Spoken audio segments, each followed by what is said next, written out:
Ahí está. Buenas tardes a todos los hermanos, amigos, personas que en este día tienen la oportunidad de poder observar y escuchar una vez más la Escuela de Ministerio, la Palabra de Dios. Damos muchas gracias a Dios por tener este medio para llegar hasta todos ustedes. Hoy es un día hermoso, una tarde preciosa en la presencia de Dios y damos muchas gracias a Dios también por la apertura que tenemos para reunirnos, por lo menos unos cuantos, de manera que mañana estaremos en la iglesia, Dios mediante, a las 10 de la mañana, celebrando la Santa Cena del Señor.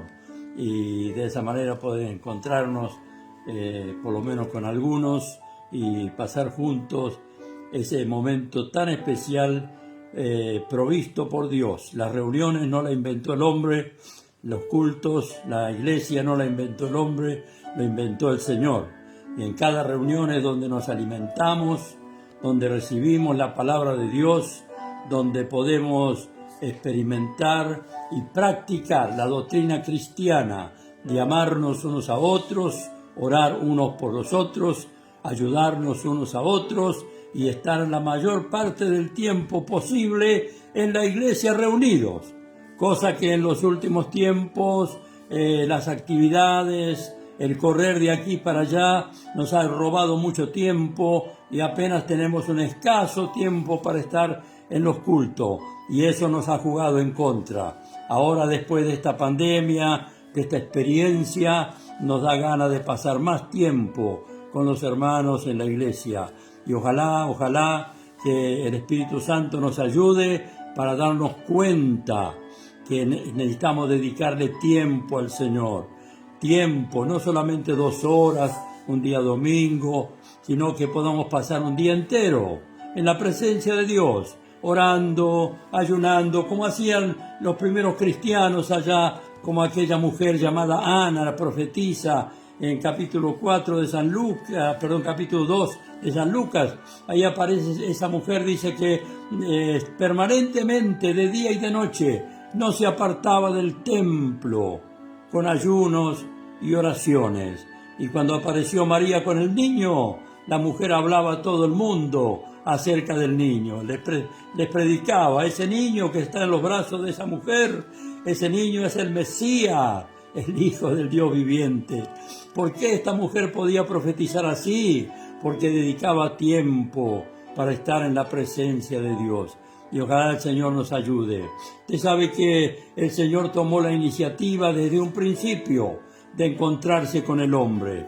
Dios estaba muy triste cuando el hombre pecó y desobedeció allá en el huerto del Edén. Había una comunión tan preciosa las 24 horas del día.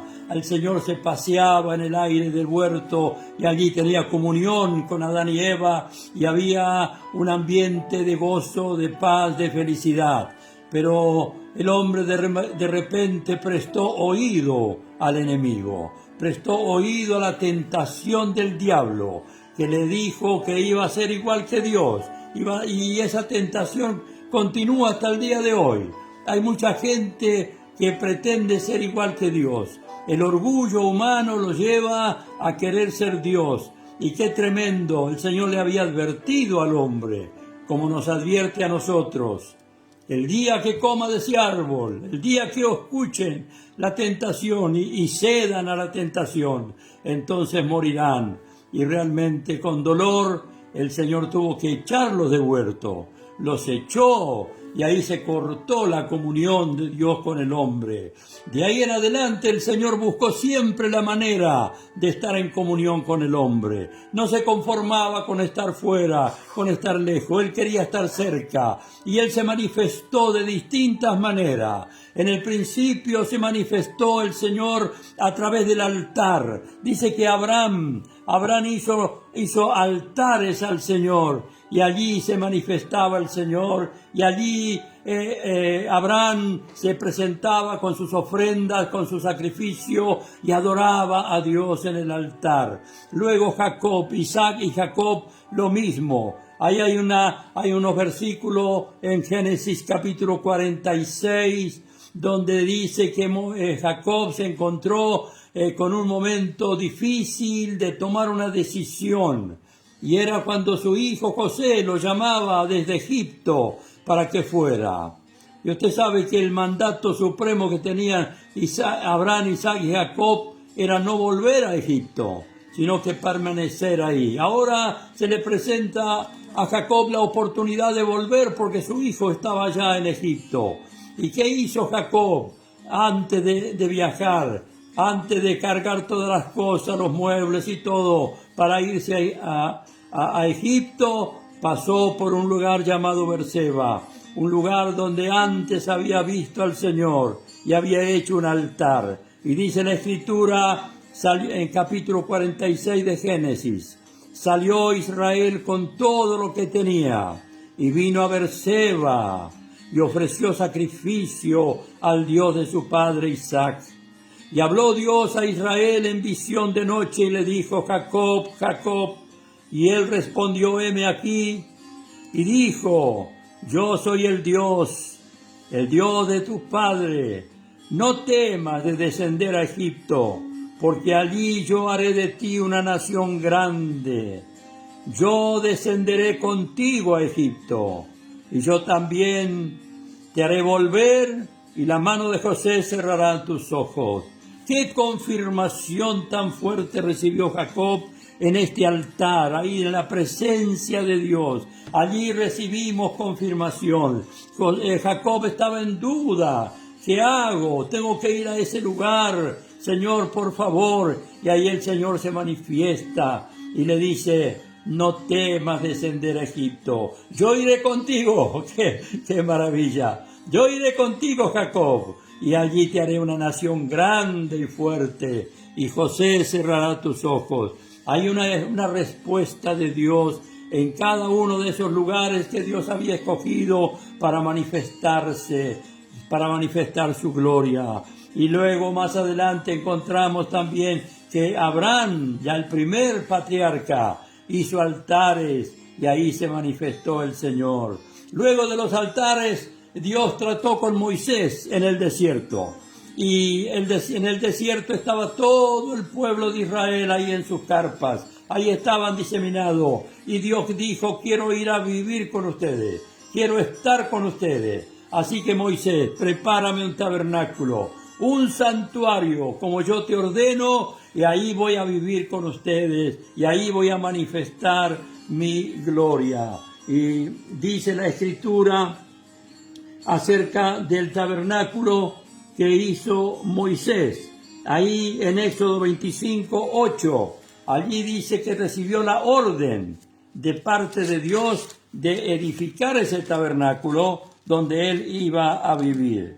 El capítulo 25, versículo 8 dice: y harás un santuario para mí, y habitaré en medio de ello, conforme a todo lo que yo te muestre, el diseño del tabernáculo y el diseño de todos los utensilios, así lo haréis.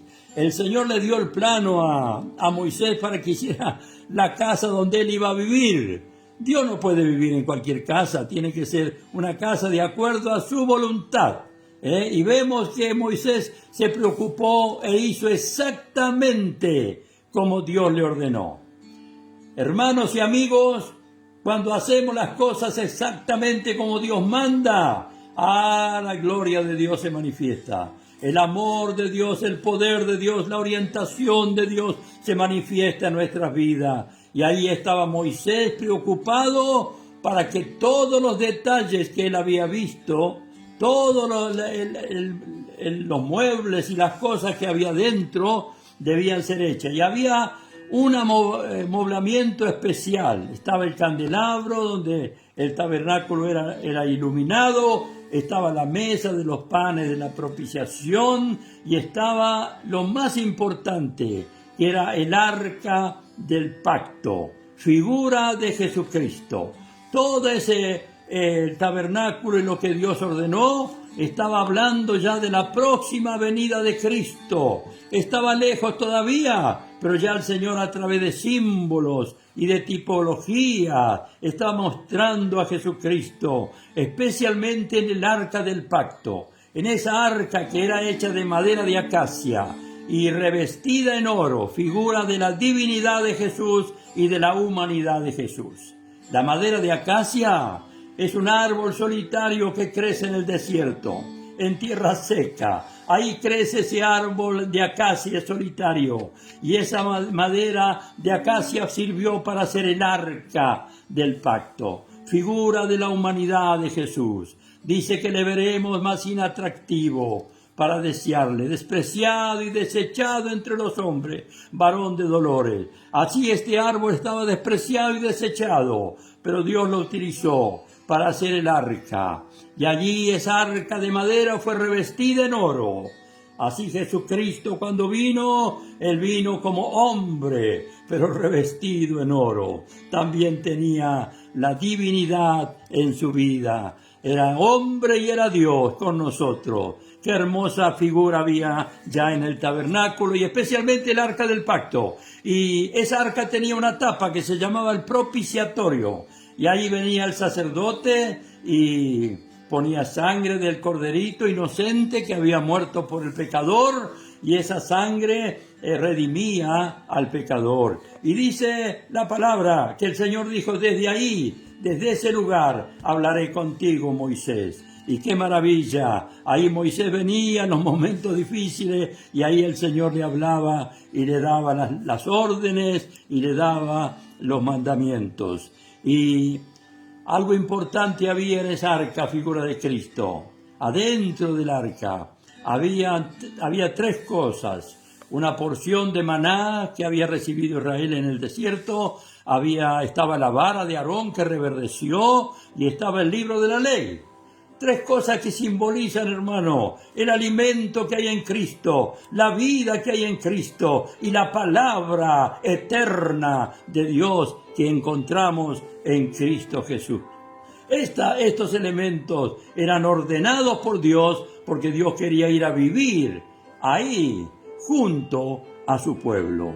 Más adelante pasaron los años, los tiempos, y David tenía una devoción especial por Dios. Él amaba a Dios de tal manera, y en un momento dado, David dice, reflexionando, dice: yo habito en una casa de cedro, en una casa hermosa, y el arca del pacto está ahí bajo cortinas. Voy a hacer un templo, voy a hacer una casa para Dios. Estaba tan entusiasmado David que recibió de parte de Dios una revelación de todo el plano del templo, de todo lo que había que hacer, mas él no pudo hacerla. El Señor le envió el profeta Natán y le dijo: David, tú no vas a edificar la casa, pero sí un hijo tuyo que nacerá de tus lomos, él edificará casa donde yo he de habitar en medio de mi pueblo. Y usted sabe la historia, el rey Salomón fue el que edificó el templo, pero David tenía el plano hecho. David tenía los materiales, había donado cuantas cosas por amor al Señor, por amor a su obra. David donó los materiales, oro, plata y tantas cosas de su propio bolsillo, como decimos en criollo. Aunque era rey, él dio de su reino, pero también dio de su propio bolsillo. El anhelo de que Dios viniera a vivir ahí con ellos. El deseo de que el arca del pacto pueda estar en un lugar seguro. Y usted recuerda a David, ¿no? Qué gozo, qué alegría cuando trasladó el arca, que estaba en la casa de Obed-Edom, ahí por 3 meses. La presencia de Dios en ese lugar trajo prosperidad, trajo bendición, y esa familia, la tribu de Obed-Edom, progresaron y crecieron. Así es también cuando nosotros anhelamos la presencia de Dios. Cuando el Señor viene a tu vida, te trae prosperidad, te trae bendición, te trae gracia. Y David tuvo celo y fue a buscar el arca y organizó todo un evento. En primer lugar, fallaron porque no lo hicieron de acuerdo a la voluntad voluntad de Dios. Pero en el segundo término, entonces David dijo, vamos a hacerlo como Dios manda. Qué hermosa reflexión. Qué hermosa reflexión para usted y para mí en este tiempo. Vamos a hacerlo como Dios manda. Y tenemos su palabra y tenemos su presencia con nosotros. Y quiero seguir adelante en este pensamiento que Dios tomó siempre la iniciativa para venir a vivir con nosotros. Él quería la comunión íntima entre Dios y el hombre que se había perdido en el huerto del Edén. Ahora, a través de símbolos, a través de tipología, estaba mostrando el deseo de su presencia, de estar con nosotros. Y David demostró su devoción y su amor y organizó la venida del arca del pacto, y todos los levitas y los sacerdotes con sus trompetas estaban sonando, y David comenzó a danzar y a alabar a Dios, a agradecer al Señor, porque su presencia venía ahí donde él estaba. ¡Qué gozo, qué alegría! Se tuvo que tragar unos cuantos desprecios, pobre David, por danzar y por saltar. Se despojó de los hábitos de rey, se quedó como una persona más, humildemente danzando y saltando. ¿Cuánta falta hace eso en este tiempo? Nos hemos olvidado de alabar a Dios, nos hemos olvidado de agradecer al Señor. A veces repetimos y repetimos canciones y son alabanzas hermosas, pero la adoración real ha quedado un poco lejos. Qué bueno sería imitar a David en ese entusiasmo tan grande y adorar a nuestro Dios. Hoy tenemos nosotros el privilegio y el honor de adorar a Dios. Vamos a llegar a eso ahora inmediatamente. Luego del templo, después del arca, el templo quedó ahí en una oración de dedicación. Salomón dedicó el templo, y ese fue el lugar escogido por Dios para que la gente traiga sus ofrendas, para que la gente traiga sus sacrificios. Y el pueblo venía al templo. Usted conoce los salmos, aquel que dice, yo me alegré con los que decían, a la casa de Jehová iremos. Había un gozo, una alegría tan grande. Llegaba el momento de ir a la casa de Dios, y todos en compañía, todas las familias tomados de la mano, con gozo, con alegría, yendo al lugar escogido por Dios. ¿Por qué? Porque ahí el Señor prometió su presencia, ahí el Señor prometió que la oración iba a ser oída, ahí el Señor prometió que los sacrificios iban a ser aceptados, ahí el Señor prometió que cuando usted llevaba su ofrenda, el Señor prosperaría su vida. Toda esa bendición está escrita ahí en la palabra de Dios, que los que conocemos la Biblia y los que no podemos encontrar esas palabras tan hermosas dedicadas al lugar de la presencia de Dios. ¿Qué pasó después con ese templo? Apareció el Señor Jesucristo. Cuando vino Jesucristo, Él fue al templo de Dios y encontró que el templo de Dios había estado usándose para otras cosas y no para lo que Dios mandaba. ¿Y qué hizo el Señor? Encontró comerciantes y dijo que habían hecho de la casa del Señor casa de mercado. Y tomó un látigo, el Señor se indignó y comenzó a echarlo fuera, volcó las mesas de los cambistas, las palomas y los animales que vendían ahí, comerciaban, tiró todo eso y el Señor dijo, no hagas de la casa de mi Padre cueva de ladrones. Y dice que luego que los echó fuera, vinieron al templo cojos y ciegos y los sanó. ¡Qué maravilloso! ¡Qué palabra gloriosa ahí el Señor Jesucristo! Mateo 21, le invito a que lo leamos. Ahí está escrito esa actitud que tuvo el Señor acerca del templo. Capítulo 21 de San Mateo, en el versículo, enseguida vamos a leer 13 y 14. 21, 13 y 14. Y les dijo, escrito está, mi casa casa de oración será llamada, mas vosotros la habéis hecho cueva de ladrones. Y vinieron a él en el templo, ciegos y cojos, y los sanó. Ahí el Señor demostró la función del templo. Nada menos que la presencia. Dice que entró en el templo de Dios. Ahí en el versículo 12 del capítulo 21 de Mateo dice, y entró Jesús en el templo de Dios, la casa de Dios. Ese era el lugar escogido por Dios. Y al encontrar esa situación, hizo un látigo y sacó a todos. Y le dijo, no hagas de la casa de mi padre cueva de ladrones. Hubo una indignación de parte de Dios. Hoy, el templo de Dios es nuestro cuerpo. Nuestro cuerpo es templo del Espíritu Santo. ¿Cómo está ese templo? ¿Hay cosas desagradables ahí en el corazón que el Señor no puede entrar? O si el Señor viene, el Señor entra, es su casa. ¿Está limpia su casa? ¿O hemos permitido que la casa de Dios se ensucie? Hay gente que contamina su cuerpo con cigarrillo, con bebida, con droga, comiendo demasiado, y el cuerpo revienta y explota por todos lados. Es el templo del Espíritu Santo, es la casa de Dios, es el lugar de la presencia de Dios, aleluya.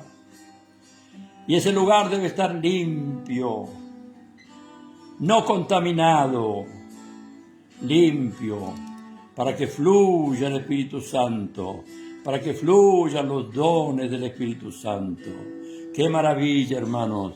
¡Qué gozo, qué alegría! Adoremos al Señor y usemos la casa de Dios para lo que ha sido destinada. Milagros tomarán lugar en la vida suya, en la vida mía, si limpiamos el templo. Milagros, ciegos, sordos, cojos, paralíticos sanarán, los dones fluirán si limpiamos ese templo y no lo contaminamos.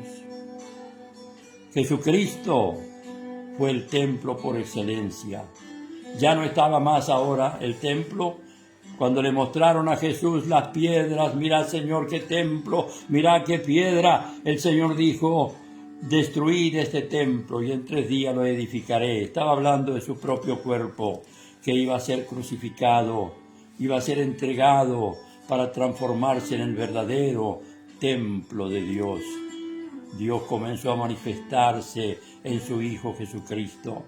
Hebreos 1 dice que Dios, habiendo hablado muchas veces y de muchas maneras en nuestros tiempos a los padres por los profetas, en estos tiempos postreros nos ha hablado por el Hijo. El Hijo se transformó en el templo, en la presencia de Dios. Y qué hermoso es el Señor donde estuvo caminando, obrando los milagros de Dios, obrando. Jesucristo hizo la voluntad del Padre. La voluntad del Padre. El Padre quería que su Hijo mostrara en esta tierra cómo era Dios y qué quería hacer Dios. Y Dios necesitaba una casa. Y tomó en este momento, en ese tiempo, a Jesucristo como su casa. Tan es así que Felipe le dijo al Señor Jesús en una oportunidad, muéstranos al Padre y nos basta. Y Jesús le contestó, ¿tanto tiempo hace que estoy con vosotros, Felipe, y no me has conocido? El que me ha visto a mí, ha visto al Padre. ¿Cómo dices tú, muéstranos al Padre? Hoy podríamos decir casi algo parecido, ¿no? Tanto tiempo está mi Hijo, Jesucristo. Tanto tiempo hace que estoy con vosotros y no me has conocido. Hay gente que ha invocado al Señor y lo invoca todavía. Hay gente que sigue la religión cristiana, invoca al Señor Jesús, pero aún así no le conoce. Que Dios nos ayude en este tiempo a poder conocer al Señor. Jesucristo se tabernaculizó, allí se transformó en la casa de Dios, una casa, podríamos decir, ambulante, donde Él iba la presencia de Dios, donde Él estaba la presencia de Dios, donde Él, en un momento de vislumbre, el Señor se transfiguró y la gloria de Dios descendió, y allí estaba Él, allí estaba la presencia de Dios, de una manera tremenda. y gloriosa. Que Dios nos ayude en estos tiempos. Luego el Señor Jesucristo murió en la cruz, resucitó al tercer día y ascendió al cielo. Y ahora, ¿dónde está la casa de Dios? ¿Dónde está la dirección? ¿Dónde está para que podamos ir? La casa de Dios se transformó en la iglesia del Señor. Allí es donde el Señor se manifiesta. El Señor lo dijo de una palabra a través del apóstol Pablo en Efesios capítulo 2, cómo el Señor se manifestaría de ahora en más a través del Espíritu Santo en su iglesia amada. Capítulo 2 del libro de Efesios, en el versículo 19. Así que ya no sois extranjeros ni advenedizos, sino conciudadanos de los santos y miembros de la familia de Dios, edificados sobre el fundamento de los apóstoles y profetas, siendo la principal piedra del ángulo Jesucristo mismo, en quien todo el edificio, bien coordinado, va creciendo para ser un templo santo en el Señor, en quien vosotros también sois edificados juntamente para morada de Dios en el Espíritu. Está figurado acá la iglesia como un edificio que va creciendo, es la morada de Dios, es nuestro espíritu, nuestro cuerpo, nuestra alma, allí es nuestro ser, allí el Señor va edificando su casa y allí porque Él quiere morar ahí. Ahí dice que vendremos, dijo el Señor, y haremos morada contigo. El Señor no se conforma con estar afuera. Hay gente que lo tiene en un crucifijo, gente que lo tiene colgado en la pared o en una imagen. No, Dios no quiere estar ahí, Dios quiere estar dentro. Dice que somos edificados para morada de Dios en el Espíritu. Y cada creyente es edificado para morar el Señor. Dice la Escritura que somos templo del Espíritu Santo. En 2 Corintios capítulo 6, ahí encontramos una palabra interesante acerca de que somos templo del Espíritu Santo. Lógicamente ese templo tiene que estar limpio y preparado y dedicado. El versículo 16 del capítulo 6 de 2 de Corintios, dice ahí el apóstol Pablo enseñando a la iglesia, y dice, ¿qué acuerdo hay entre el templo de Dios y los ídolos? Porque vosotros sois el templo del Dios viviente. Como Dios dijo, habitaré y andaré entre ellos y seré su Dios, y ellos serán mi pueblo. Habitaré y andaré entre ellos, y ellos serán mi pueblo. Y ahora hay un consejo para que el Señor pueda habitar cómodamente. Por lo cual salid en medio de ellos y apartaos, dice el Señor, y no toquéis lo inmundo, y yo os recibiré. Y seré para vosotros por padres, y vosotros me seréis hijos e hijas, dice el Señor Todopoderoso. ¡Qué maravilla! ¡Qué gloria! Somos templo del Espíritu Santo. La iglesia se reúne en el templo. Nosotros los cristianos nos reunimos en el templo. Nosotros somos templo del Señor, templo del Espíritu Santo. Pero como humanos todavía en esta tierra necesitamos un templo. A Dios gracias el que tiene un templo, porque el que no tiene está sufriendo en este momento. Personas que pagan alquiler para tener su iglesia y en estos tiempos difíciles se le hace un poco difícil. Pero qué bueno que el Señor nos ha dado un templo. Se ha hecho cada templo con mucho sacrificio, con dinero y con esfuerzo de los hermanos. Los templos se han levantado y ahí están esos templos. El Espíritu Santo no los necesita, pero usted y yo sí los necesitamos. Por favor, cuidemos nuestros templos y usémoslos para lo que Dios manda. ¿Para qué está hecho el templo? Para llevar nuestro sacrificio de alabanza, para llevar nuestras ofrendas, para adorar a Dios,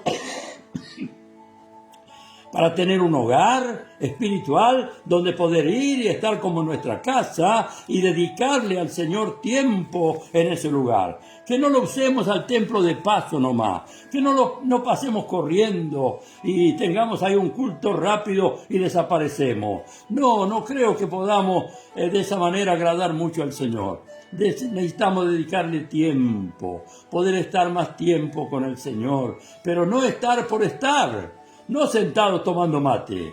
No. Si vamos a estar orando, intercediendo y ayunando. Son las 3 armas espirituales poderosas que el Señor ha dado a su iglesia para estar en comunión con Él y para poder bendecir a la sociedad. Tenemos que dedicarle tiempo al Señor. Y qué lindo es que cada uno de nosotros, como templo del Espíritu Santo, tiene la posibilidad de agregar un ladrillo más a ese templo, de agregar más bendición para ir edificándonos, como dice la Escritura, edificándonos unos a otros en el amor del Señor. Que Dios nos ayude a valorar el templo del Espíritu Santo que es nuestro cuerpo. Que Dios nos ayude a valorar el templo de material que necesitamos ahora. Sería muy triste no tener una identidad terrenal. Seríamos como huérfanos andando mendigando por todas partes. Pero tenemos una identidad y tenemos un lugar donde podemos decir, tal calle, tal dirección, ahí está mi iglesia. Tal nombre es mi pastor. Una identidad, como tenía aquella mujer diaconisa en la iglesia de Cencrea. Pablo recomendó a una persona y dijo, esta persona es diaconisa en la iglesia en Cencrea. O sea, una identidad material, humana, terrenal, la necesitamos para ser serios, para poder proclamar el Evangelio y poder preparar obreros y poder dedicar al Señor tiempo en ayuno, en oración, en vigilia y intercediendo. ¿Quién va a interceder por este mundo sino aquel que ha sido salvo? ¿Cómo Dios puede obrar en un corazón si no somos templo del Espíritu Santo? Somos templo del Espíritu Santo, de manera que Dios obra a través de nuestras vidas dedicadas al Señor. Que Dios le bendiga en este momento, y así como había gozo y algarabía cuando Dios escogía un lugar, el pueblo danzaba y saltaba y era una dicha grande. Yo me alegré con los que me decían, a la casa de Jehová iremos. Oh, qué hermoso. El Salmo 84 dice, lo recomiendo, por favor, lea ese Salmo. Dice, cuán amables son tus moradas, oh Jehová de los ejércitos. Anhela mi alma y aún ardientemente desea los atrios de nuestro Dios. Ahí en tus altares, ahí en tu presencia, aún el gorrión halla casa y la golondrina nido para sí. 2 aves muy diferentes una a la otra. El gorrión, un animalito que nadie pagaría 5 centavos. Y la golondrina inquieta y volando por todos lados. Así somos nosotros, diferentes unos de otros, pero todos tenemos un lugar ahí en la presencia de Dios, en los atrios de nuestro Dios. Dios nos bendiga, queridos hermanos y amigos, y que este sea un comienzo de un día glorioso y maravilloso, de un avivamiento tremendo, de un anhelo por la casa de Dios, un deseo ferviente de estar con el Señor. Un abrazo grande para todos, en el nombre de Jesús. Amén y amén.